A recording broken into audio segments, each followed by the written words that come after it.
Saludos mis queridos hermanos y hermanas. En este video quiero hablar sobre este libro Fundamentos del Calvinismo Agustiniano del doctor Ken Wilson. Bueno, esta es una página de una universidad de teología y bueno, esta reseña está comentada por un académico que se llama Rudolf Boschoff y es una muy buena reseña. Por eso quiero hablar sobre este texto y poder leerlo y comentarlo. Bueno, el primer capítulo dice, Wilson comienza definiendo estas influyentes filosofías como estoicismo, neoplatonismo, gnosticismo y maniqueísmo que dieron vida a la teología posterior de Agustín, acuñando lo que Wilson describe como predeterminación unilateral divina de los destinos eternos de los individuos o dupied.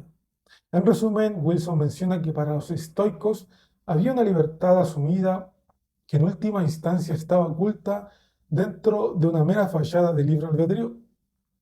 Para los neoplatónicos, una elección libre significaba que existe la necesidad de la restauración por infusión divina para restaurar la voluntad. Para los gnósticos, todas las cosas están predestinadas, la disciplina y la abstinencia no tienen efecto alguno, y los elegidos se salvan al saber que están salvados. Por último, para los maniqueos, la voluntad esclavizada del hombre no puede elegir, está condenada hasta que sea liberada unilateralmente por la propia iniciativa de Dios. En resumen, Wilson señala que todas estas filosofías requieren que el ser divino despierte unilateralmente un alma muerta que sólo entonces podrá responder a la persona divina. En conclusión, Wilson señala que todas estas filosofías requieren una microgestación divina, sustituyen la imagio Dei residual judía y cristiana. Enseña a las humanidades que el libre albedrío fue destruido, murió, una infusión unilateral de gracia, fe y amor. Todas estas presuposiciones de microgestación de la providencia merecen a quienes son elegidos y divinos. El capítulo 2 dice, Wilson sostiene que los primeros padres cristianos afirmaron unánimemente la predeterminación divina eterna relacional. Dios eligió a las personas por su conocimiento previo de su libre elección individual. Lo fundamental de la definición de Wilson es que afirma que todos los padres cristianos anteriores a Agustín tenían esta definición de predestinación. Wilson luego procede a dar amplios ejemplos de los padres apostólicos y apologistas. Y bueno, entre paréntesis, comentando yo, en las instituciones de Juan Calvino, él mismo afirma que antes de Agustino, los padres preagustinianos hablaban y creían de forma diferente a Agustín al respecto a esta misma temática. De hecho, ellos creían en el libre albedrío, ellos creían que la salvación se podía perder, ellos creían muchas doctrinas que Agustín enseñó otras cosas diferentes y que, bueno, Juan Calvino resalta diciendo que Agustín de Hipona enseñó cosas diferentes a los padres antes de él. Porque si uno lee, si usted va a las fuentes primarias, es decir, a los autores mismos, Ignacio de Antioquía, Policarpo, Ireneo de León, todos los que son los padres apostólicos, los que vienen después, los padres apologistas, todos los padres que son los prenicenos, todos los padres que son los preagustinianos, en todos ellos verá que ellos enseñaban sobre el libre albedrío, sobre cómo las personas se podían apartar de Dios. De hecho, hay un libro que era considerado canónico por varias comunidades cristianas antiguas, como es el libro del Pastor de Hermas. Bueno, es un claro ejemplo, si ustedes lo leen, de hecho lo pueden leer en gratis en internet, también lo pueden comprar con comentarios en la editorial Ciudad Nueva, que son muy buenos los comentarios que hacen. Y en todos ellos podrá ver cómo ellos creían diferente a lo que creyó Agustín y a lo que creyó el calvinismo, que eh, es la base del calvinismo. Entonces, esto, y señalo esto, y hago hincapié en esto para que cada uno de ustedes, no solamente al leer un libro de teología sistemática, o a leer o a escuchar a un predicador favorito, Como decía esa canción del dinosaurio de Noé, hay una canción parodia que hizo. Decía que los neocalvinistas estaban todo el día escuchando predicaciones de YouTube de John Piper, de Paul Washer, de Sproul.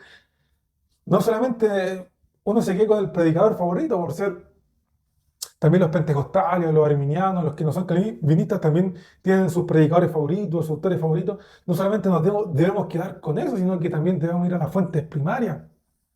No solamente me debo quedar con lo que pensó, por ejemplo, Arminio sobre los padres de la iglesia, sobre lo que dijo Wesley sobre los padres de la iglesia, lo que dijo Calvino sobre los padres de la iglesia, lo que dijo Núñez, Sugelén, Washer, MacArthur, Lacson. No solamente nos debemos quedar con eso, sino que debemos ir más allá a las fuentes primarias y ver qué realmente dijeron ellos. Porque es lamentable en la actualidad como mucha gente solamente cita teología sistemática contemporánea, autores contemporáneos, pero no citan a los padres de la ortodoxia cristiana, que son los padres de la iglesia, porque la ortodoxia cristiana no se formuló en Dort, se formuló en los primeros siglos de la historia del cristianismo, en la edad patrística, en el periodo patrístico, ¿no? Entonces, no nos debemos quedar con lo que dijo un historiador, una teología sistemática, un predicador favorito sobre este periodo, porque, no sé, hace años escuché a Lacson. Este tipo dijo hace años que él predicaba y él y MacArthur predicaban la misma fe de Atanasio y la misma fe de los padres de la iglesia. Mentira. Esa gente nunca leyó a Atanasio, nunca leyó a los padres de la iglesia, pre-Agustín. Porque si uno lee a Atanasio, y voy a dar una buena recomendación, Atanasio escribió la vida de San Antonio. Si uno lee esa obra, en ningún lado se va a ver el calvinismo en esa obra. El hombre ahí creía que la gente se podía apartar de Dios, que Dios le había dado a las personas libre albedrío, y de hecho se habla mucho de milagros, de prodigios. Atanasio era un hombre de Dios y tenía comunión con Dios, y como todos los hombres de Dios en todos los tiempos, la gente que busca a Dios, Dios se mueve, hace prodigios, milagros, hay sanidades, hay algo sobrenatural, porque el cristianismo es más allá de lo que dice, más allá de algo intelectual, de solo algo de intelecto. El Evangelio es poder de Dios. El Evangelio, de hecho, en toda la Biblia, de Antiguo y Nuevo Testamento, en toda la Biblia, todos los hombres y mujeres de Dios vivieron hechos sobrenaturales en su vida, en sus comunidades. Eso es parte del pueblo de Dios, y tanto del Antiguo como del Nuevo Testamento, tanto de la iglesia como antes de que existiera la iglesia. Y bueno, este ejemplo que doy de Lacson es que eh, hay mucha gente como él que dice, no, yo creo lo mismo que querían los padres de la iglesia, los padres ortodoxos, pero para saber realmente qué creían ellos, no nos debemos quedar solamente con lo que dijo cierto predicador favorito. Yo escuché a Lacson que él afirmaba que él predicaba la misma fe que Atanasio, que Ireneo y que doctores de la iglesia. Doctores de la Iglesia es un título que se le ha dado a ciertos maestros a través de la historia del cristianismo, en especial a los padres de la Iglesia, no a todos, pero a ciertos grupos de líderes cristianos y maestros cristianos que eh, a través de su vida y enseñanza fueron un aporte fundamental a la teología cristiana. Y bueno, él afirmaba que él enseñaba la misma fe que Atanasio, pero yo he leído a Atanasio y no enseña eso, no lo enseña. Entonces, vayan a la fuente, no se queden con lo que dijo su predicador favorito, no se queden con lo que dijo, lo que leyeron en una teología sistemática en PDF que descargaron, o en un libro de teología sistemática que compraron. Porque la teología sistemática es diferente a la teología bíblica. De hecho, si uno lee a un autor teólogo sistemático y lee a un erudito en griego, a un erudito en hebreo, a un erudito en el contexto cultural, siempre van a chocar, van a ver cosas distintas, porque el teólogo sistemático se guía mucho por lo que es bueno, el desarrollo de la teología, de la actualidad, y bueno, depende de cada sector. Bueno, cerrando. Mi ejemplo de Lacson, vayan a la fuente, no se queden con lo que dijo su predicador favorito o lo que leyeron en un libro de teología sistemática o vieron en YouTube, sino que vayan a la fuente. También, otra cosa, mucha gente no sabe la importancia que tienen los padres de la iglesia, porque hay historiadores, gente que también no sabe, porque por ser, hay una persona que, bueno, no quiero nombrar nombres, pero hay gente que tiene una visión desconstruida o no conservadora de la historia del cristianismo y relegan el aporte del periodo patrístico a la iglesia.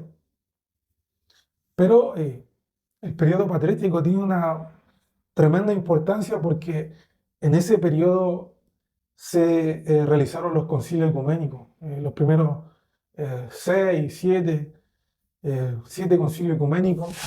Algunos, la mayoría del cristianismo acepta los primeros 4, eh, también gran parte acepta los 7, pero estos concilios son de vital importancia porque allí se construyó la ortodoxia de la iglesia.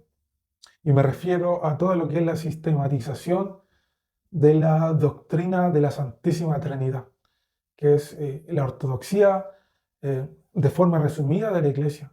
De hecho, Atanasio en su credo escribe que esta es la fe católica, y con católica no se refería a la institución romana de la actualidad, sino que a su etimología, que hace referencia a toda la iglesia, a la verdadera iglesia de Dios, al verdadero pueblo de Cristo. Esta es la fe católica, decía, la creencia en Dios Padre, Dios Hijo, Dios Espíritu Santo, la creencia en la Santísima Trinidad, y dice que todo aquel que no creyera en esta doctrina será condenado. Entonces, eh, y además, la importancia no solamente radica en eso, sino que en el hecho de la proximidad que ellos tenían con los apóstoles. Por ejemplo, los padres apostólicos fueron discípulos de los apóstoles, Ignacio de Antioquía, Policarpo, eh, por nombrar algunos.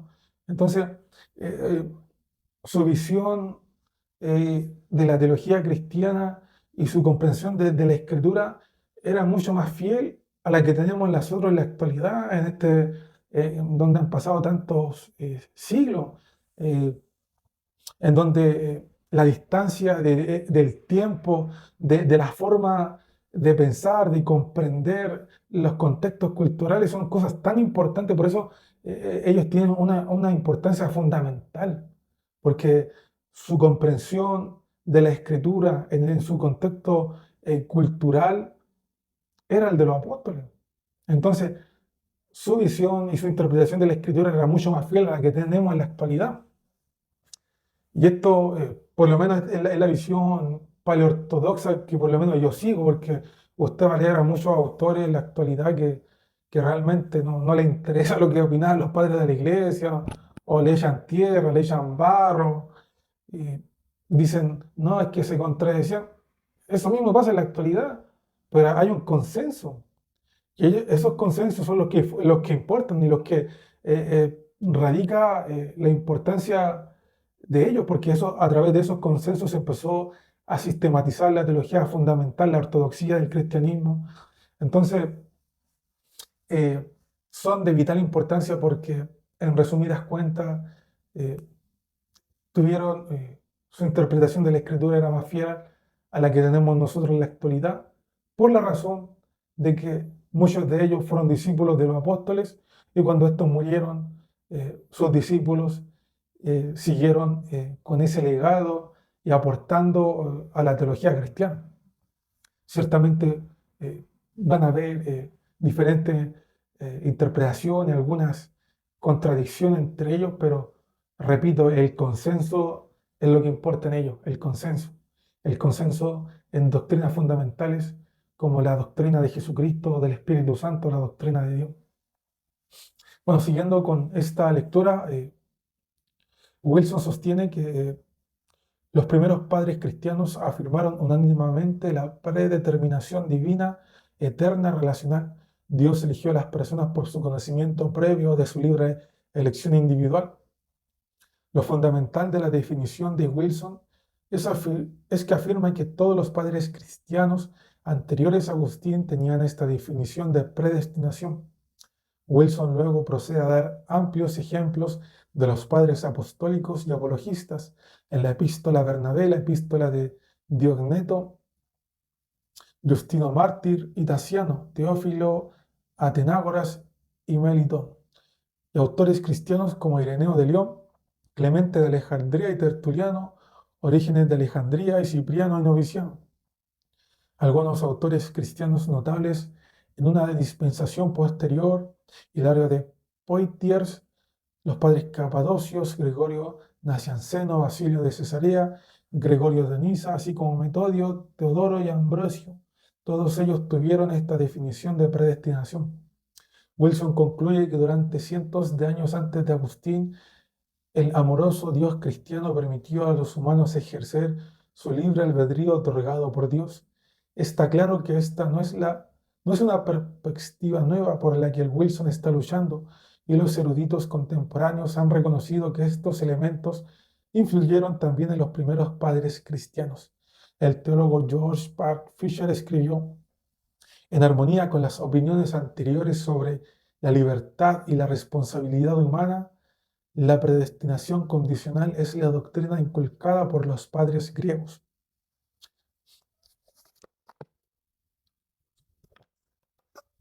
Algunos estudiosos calvinistas asumen en general que el sistema de los tulipanes era evidente en la dispensación cristiana más temprana, o el sistema del tulip, especialmente por parte del notable erudito John Hill, pero al examinar más de cerca el uso que hicieron algunos de estos primeros padres, esta suposición parece fallar.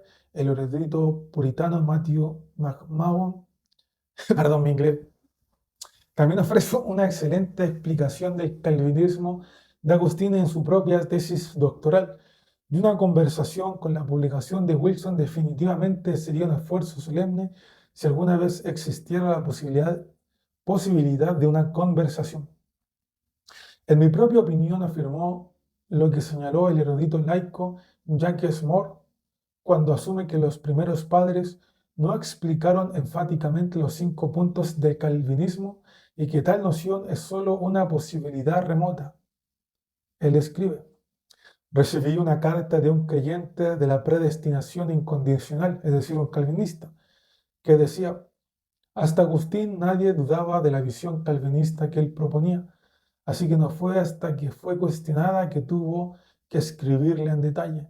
Tal como todos los grandes credos han sido escritos en defensa de la fe, cuando varios herejes han surgido pensando que saben más. Entiendo el fuerte sentimiento que tiene este hermano cristiano al defender lo que cree.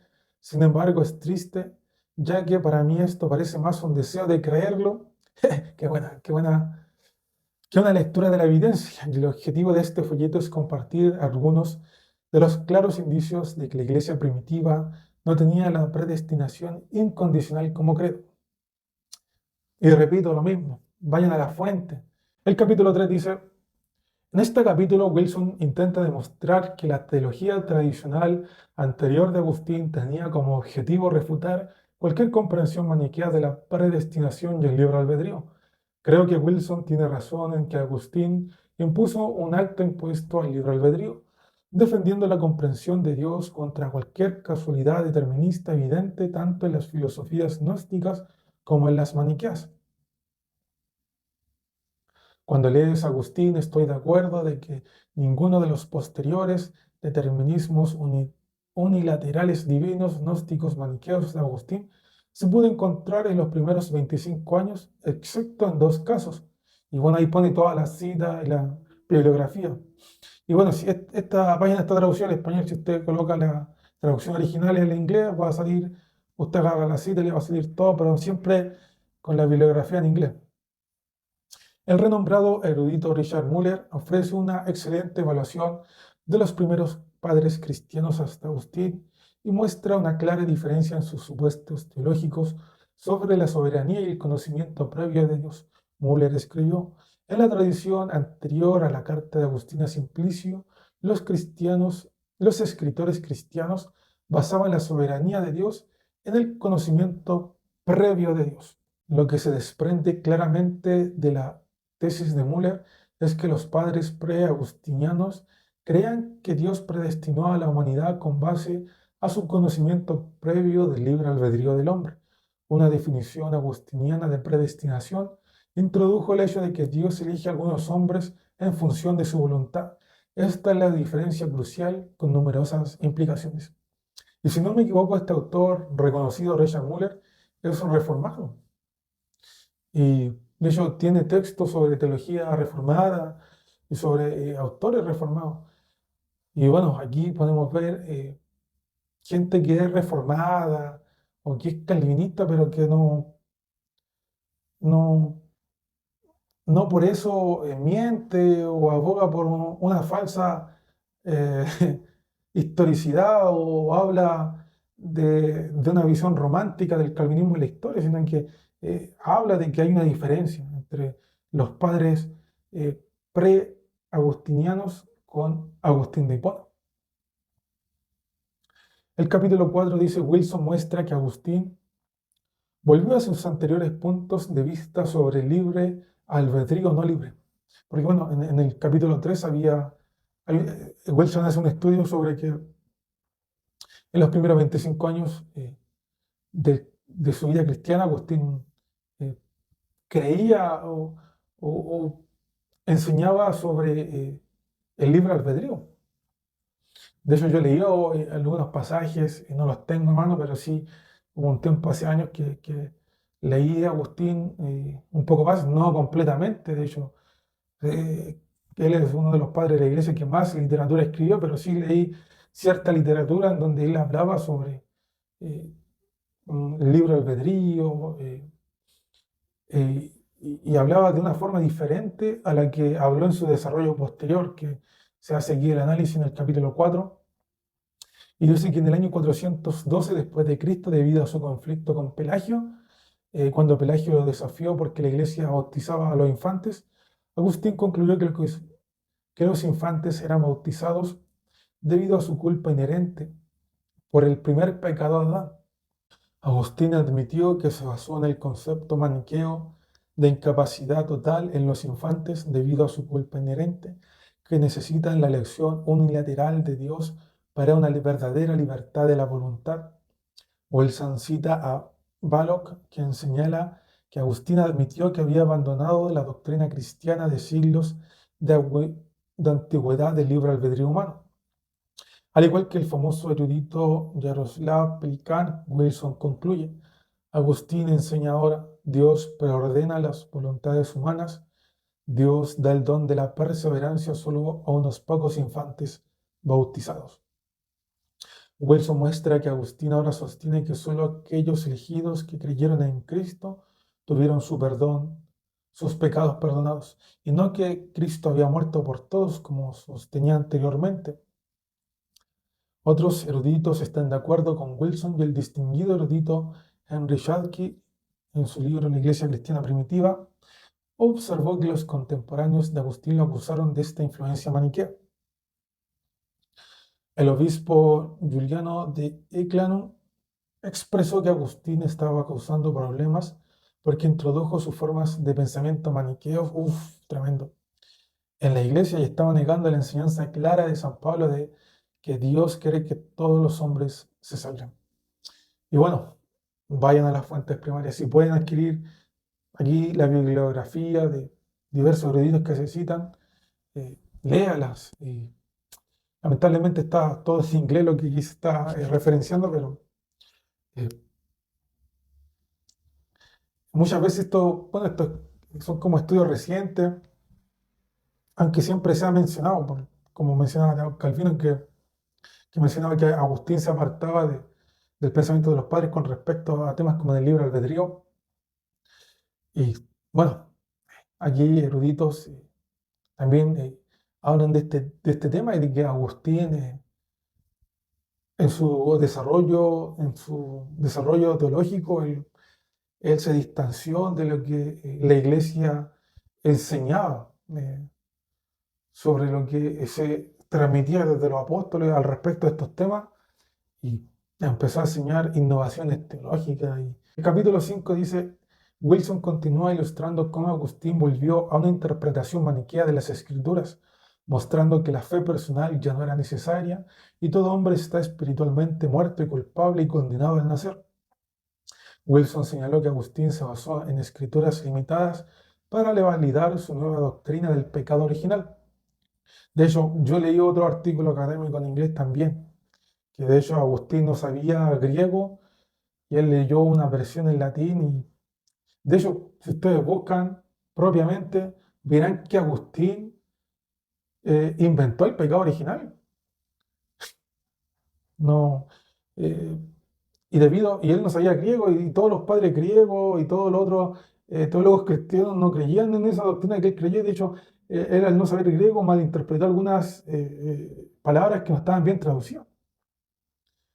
Bueno, si más adelante quizá me gustaría hablar sobre ese artículo, porque hay artículos académicos que hablan específicamente cómo Agustín de Hipona, debido a alguna mala traducción en latín, y al no saber el griego, hizo esta innovación teológica del pecado original, en donde él afirmaba que el pecado de Adán y Eva era que habían tenido relaciones sexuales, una cuestión que los que creen en la actualidad en el pecado original nos enseñan. Pues entonces, esta misma doctrina en su desarrollo ha tenido variaciones, no es la misma que enseñó Agustín, ¿no? Entonces, hay varias cosas que cuando eh, uno deja a su predicador favorito o a su libro de teología sistemática favorita, hay varias cosas que si uno va a las fuentes primarias, son todo lo contrario.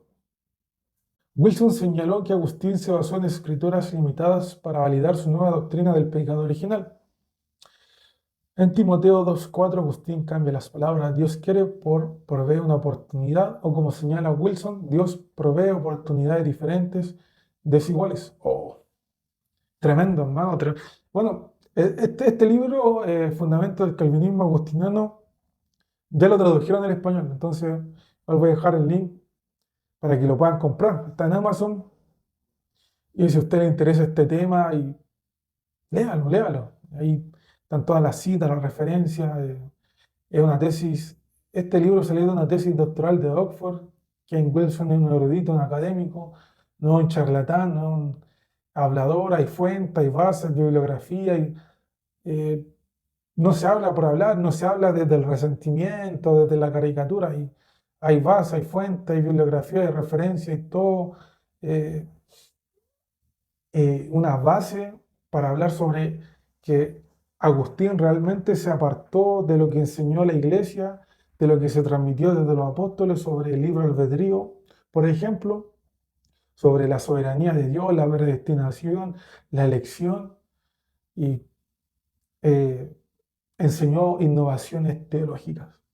Wilson muestra que Agustín usa estos pasajes usando las interpretaciones maniqueas para probar su nueva inhabilidad, capacidad total para la fe humana.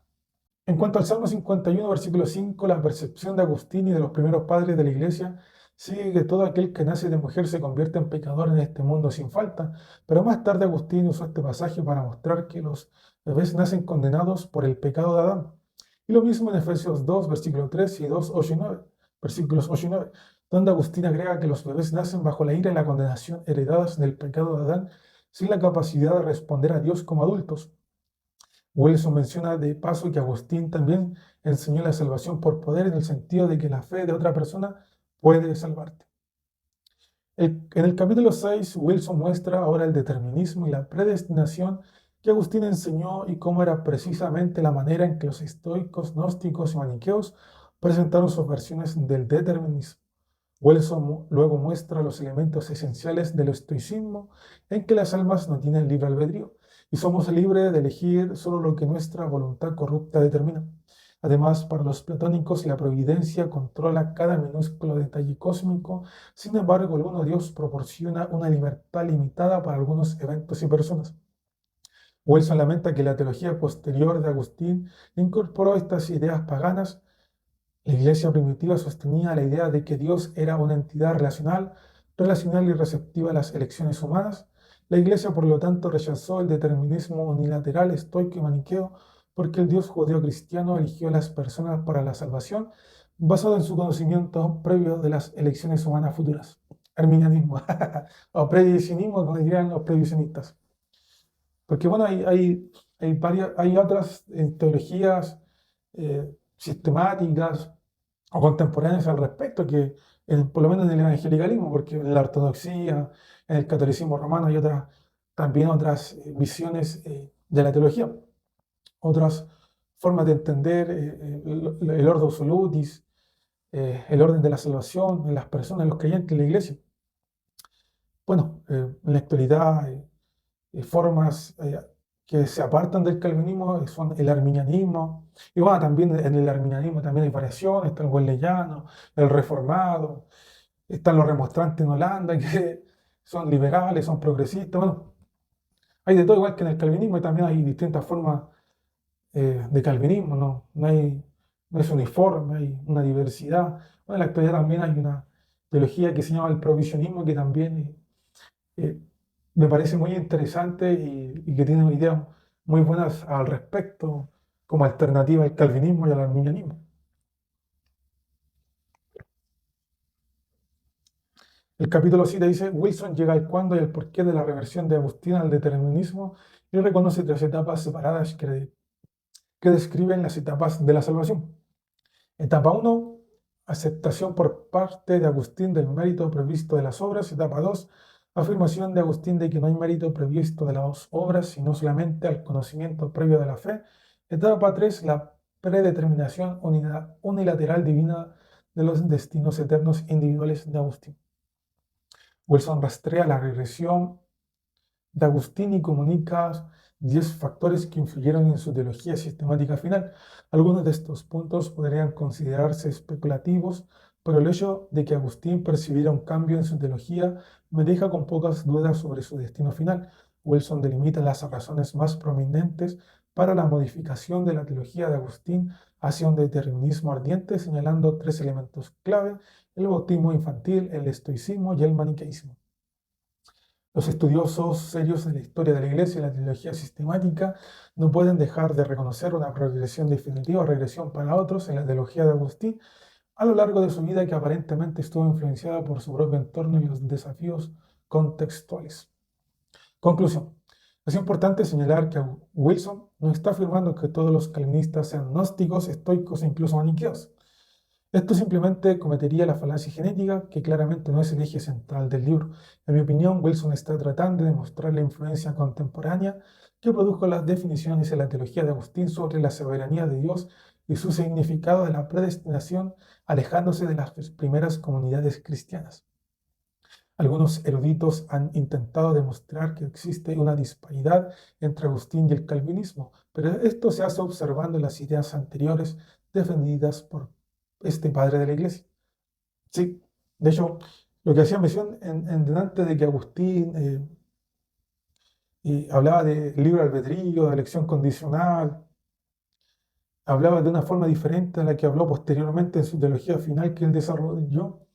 Fue por parte de doctores arminianos que leí que hablaban de esto, que Agustín también creía de forma similar al arminianismo. Bueno, estos doctores arminianos estaban defendiendo su postura, pero bueno, como no, quizás también lo hicieron por ignorancia, o quizás no sabían que posteriormente Agustín finalmente eh, incluyó en su teología el maniqueísmo, el gnosticismo, pero como arminiano, como pentecostal o como creyente contemporáneo, no puedo creer o hacer ver que tal personaje de la historia, de hecho los propios autores cristianos o nuestro propio Señor Jesucristo era pentecostal o era arminio, ¿no? Porque eso es una incoherencia, algo sumamente falaz, es algo que es, no me acuerdo, anacrónico, esa es la palabra, anacrónico. Todo lo que creemos en la actualidad de esta parte del occidente, en el cristianismo protestante, en todas sus ramificaciones, son desarrollos muy posteriores de la teología bíblica y de la teología patrística. No podemos creer que, como decía Suegel Michelin, que Pablo era calvinista. Es una tremenda burrada, algo sumamente incoherente, anacrónico. Hay que tener claro, no ponerse la camiseta, no soy pentecostal, soy arminiano, no, entender que estas teologías son desarrollos posteriores. No, el arminianismo no es el evangelio, el calvinismo no es el evangelio, el previsionismo, el molinismo no es el evangelio, el maniqueísmo, el, el maniqueísmo, el gnosticismo no es el evangelio, ¿no? Entonces, también tener eso en cuenta, que han pasado muchos siglos desde que se escribió la Biblia, desde que se desarrolló la teología en la patrística. No podemos pensar que tal o cual personaje, si viviera en la actualidad, pertenecería a mi denominación. Algunos eruditos han intentado demostrar que existe una disparidad entre Agustín y el calvinismo, pero esto se hace observando las ideas anteriores defendidas por este padre de la Iglesia. Otros ministros populares han demostrado que Juan Calvino fue definitivamente influenciado por las ideas posteriores de Agustín. Creo que Wilson está tratando de recuperar la definición más antigua que los padres de la Iglesia sostuvieron sobre la predestinación y la libre voluntad del hombre como reducida por la voluntad del Dios soberano. Para concluir este libro ha desafiado mis concepciones como académico y profesor titular de Teología Sistemática e Historia de la Iglesia, que trabaja a tiempo completo en 2 seminarios cristianos en los que siempre tratamos de estimar las mismas olas de la Reforma. Y bueno, aquí se habla sobre el autor de esta review, y bueno, este es del Seminario Teológico Sudafricano. Bueno, nada, me despido de ustedes. Eh, Comenten este video, denle like, si le dan like. Este video va a ser más recomendado en YouTube, en el algoritmo. Y bueno, si quieren que hable sobre algún tema en especial, coméntenlo en los comentarios.